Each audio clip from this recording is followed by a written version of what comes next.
Hey, Mike with Nerd Problems Gaming here, the channel where we go through the good and bad of everything nerdy to make sure you spend your time on the best of the best. In today's video, I'll be doing a review on the collectible card game Genesis Battle of Champions, so let's get into it. So Genesis Battle of Champions is a collectible card game that takes elements from games like Magic the Gathering and then combines it with a tactical RPG. And so first, let's jump into a little bit on how you play the game so you understand a little bit more on how it works, and I'll go into my review after that.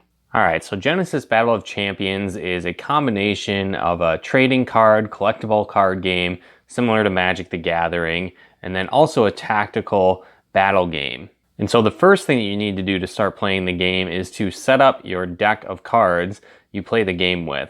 And so to start this, you need to pick a champion as your base hero that's going to form your deck. And so this example you can see is Malik, and a couple things to pay attention to for creating your deck. First, you need to have a deck of 50 cards in total, and then you also need it to be 250 chi or less. And so you can see this little symbol here at the top. This represents how much chi that card is worth. And so you want all the cards to add up to 250 or less in your deck. Now, something else to note is that each one of your champions is going to have associated symbols on the right here. And what this means is that you can have cards in your deck that only match these type of symbols. They don't need to match all of them, but they can only have these type of symbols that are highlighted. So as you can see here, it's got the top one. This one's got the bottom pink one there.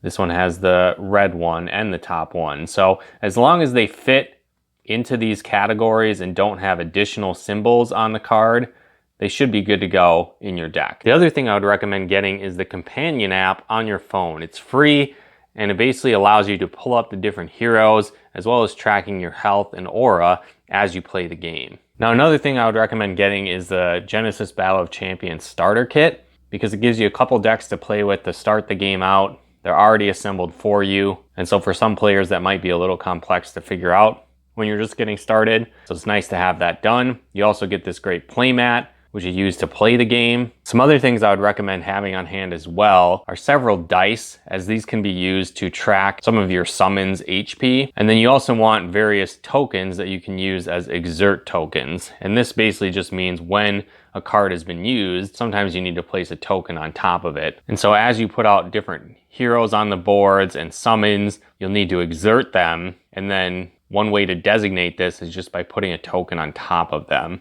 So it's nice to have a handful of those, whether that be little beads you use, dice, or again, whatever the case might be, something to track that. It's not too hard to track it in your head, but it's a little bit easier if you have tokens to just set on top of the cards. Now, to start the game, both players will place their chosen champion at the starting position, which is the middle square closest to you for each player on each side of the board. And then each player is going to draw 5 cards from their deck. And this is going to form their starting hand within the game. Now again, as you get cards for the game, there's specific aura cards that you can use. So this little A symbol with the 80 on the card. But like I said, if you get the companion app, this tracks this for you. So it's a little bit easier to do that instead of having to keep track with physical cards or writing it down on paper or trying to remember. So again, I'd suggest getting that. Now there's different types of actions you can do with your cards, but once you've set up the board, the general order of play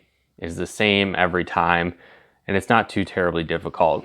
So the beginning of your turn, what you can do is you'll remove all the exertion tokens from the cards, making them active again, and then you have a move phase.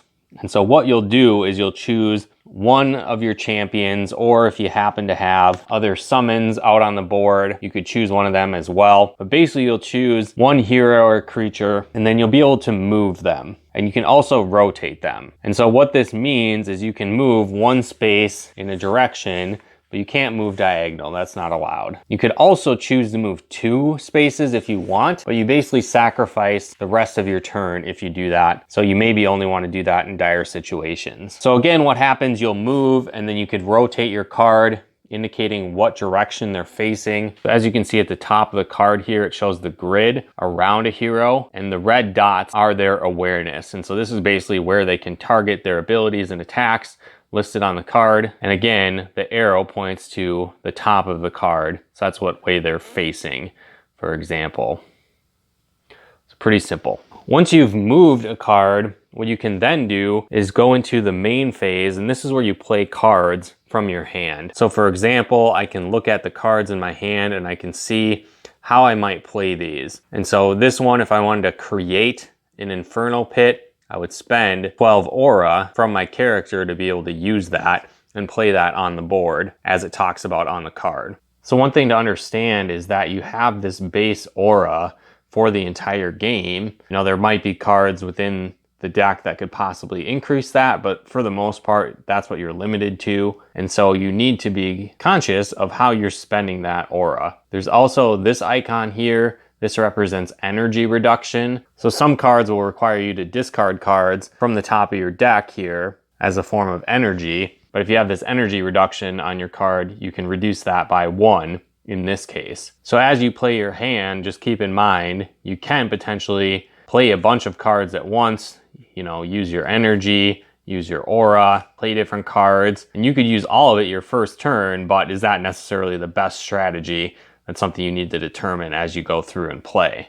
But again, as you go through the main phase, once you've decided you've played what you want to play, then it transfers to the next player, and then they get to move. They'll have a main phase where they can play cards, and then they will pass, and then it'll go back to you where you can move one of your other summons or creatures that's on the map. And so once all of the heroes or creatures have been exerted, basically have taken their turn, it's then going to move on to the end of the round. So at this point, there's certain attacks that say swift.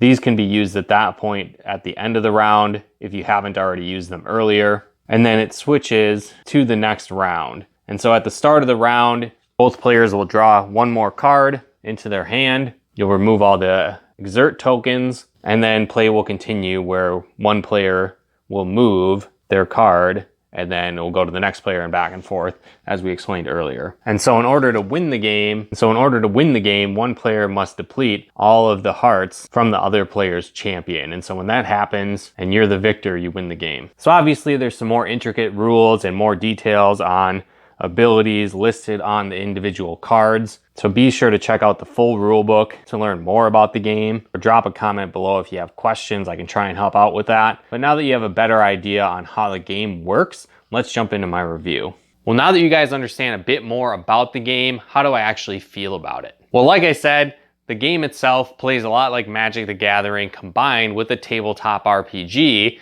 and I really like that. I think the artwork on the cards are really cool as well, so it's certainly fun to collect the different versions of all the cards. And I also think that the game is pretty simple and easy to play and pick up and learn as well. Now obviously the game itself has a lot of different intricate rules when it comes to specific cards and abilities and different things like that, but at the same time the overall flow and concept of the game is pretty simple to understand. Along with that too, the different terms and abilities and things like that that are listed on the card are all pretty self-explanatory, and they explain what they do on the card as well. I know sometimes when I played Magic in the past, there'll be new abilities and different things that they add depending on the set. And a lot of times it just lists what that ability is. And so unless you know what that is, you don't really know what to do. And so I didn't really feel like I encountered that when playing this game, where most of the stuff was pretty self-explanatory on the cards, which was great. Another thing that I thought was pretty cool is that instead of in games like Magic where you had that set 20 health when you enter the game, this game you play with different champions, and each one is really unique. So they have different amounts of health, they have different aura levels, which is kind of your energy that you use throughout the game, and other abilities that are unique to each hero, and they kind of have their own play styles as well. On top of that, depending on what champion you choose can really determine the types of decks that you can actually build within the game. And so we started with a couple of the starter decks, for example, and that ended up being really cool, where my hero was more focused on kind of aggressive, being in your face, summoning a bunch of creatures, and then kind of overwhelming the opponent. Where my girlfriend, her champion that she used was more of a range attacker, but then summoned a bunch of different walls to kind of protect herself while she could attack and hurt me from a distance. And so I think those different aspects really complemented each other. And then, like I said, there's a bunch of different champions within the game that you can use and play as. And so I think that really increases the replay value of the game as well. Also, depending on what champion you choose, this could also impact what cards you can even use in your deck. And so I think that gives you a lot of strategy going into the game. Another thing that I like too is that the game, like I said, combines elements from like Magic the Gathering with a tactical RPG. So in games like Magic the Gathering, for example, you have creatures with attack and defense, and so you'll attack and then the other opponent can choose to block, or if they don't have creatures to block the damage or they decide not to, it directly hurts the player and they're 20 life total. Where in this game, I thought it was kind of cool because it introduced the map grid, and depending on where your champion was at, where the different summon monsters were at, could really play into the type of damage you could do, the strategy you're going to implement, and really how to go about the game. And so I think you might have a set strategy going into the game based on your deck, but that could totally completely change depending on how your player plays, the positioning on the board, and more. And so I thought that was really cool when I played the game. Another thing to note is that most games are actually pretty quick. They took around 15 to 20 minutes as we played. Now I'm sure as you get into more complex, in-depth strategies, as you get more and more proficient at the game and really understand it more,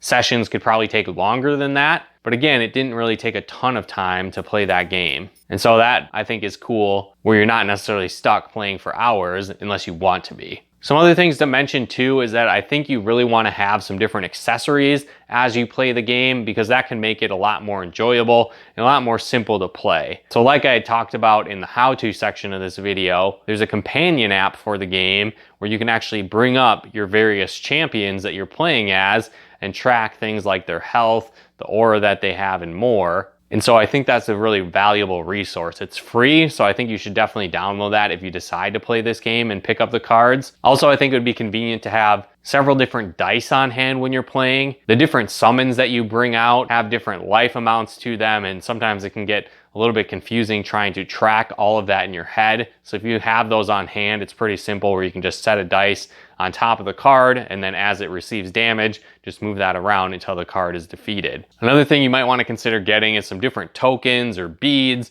or something that you can use to designate when a card has been exerted. And so what this means is that when a card has been used, in some cases you need to put an exert token on it indicating that it has been used for the round. And so I mean, in games like Magic the Gathering, you like tap it and so it's sideways, but in this game, since you're on that grid, can't really tap it because that's the direction that the card is facing in the arena. So you really want to have some type of token or item that you can use to designate whether a card has been exerted. Certainly you can play without those things, but I think that would make a little bit easier as you play and streamline the experience a bit more.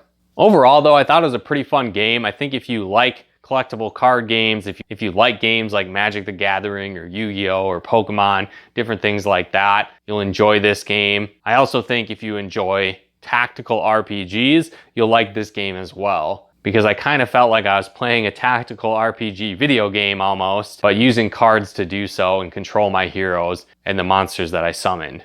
But if you're not into those type of games, you might not enjoy Genesis Battle of Champions, so just something to keep in mind, that if you like collectible card games and RPGs, you'll probably enjoy this. But if that's not your cup of tea, you might want to check out a different game. But let me know in the comments below if you think this game looks cool, if you're going to pick some up. There'll be some links in the description below where you can check out some more info on the game, or you can head to your local game shop and ask about it and see if they have some in stock, or ask them to order it if you don't have any. But if you guys enjoyed this video, be sure to smash that like button as it really helps out the channel. And if you haven't done so yet, be sure to subscribe and turn on the bell notifications to get the latest updates of new nerd videos we put out. And if you'd like to help us support the channel, pick out content and more, become a patron at nerdproblemsgaming.com/Patreon. And if you'd like to plug into our live streams and Let's Plays we do on the channel, you can follow us on Twitch at nerdproblemsgaming.com/Twitch. But once again, thanks for tuning in, and we'll talk to you more soon.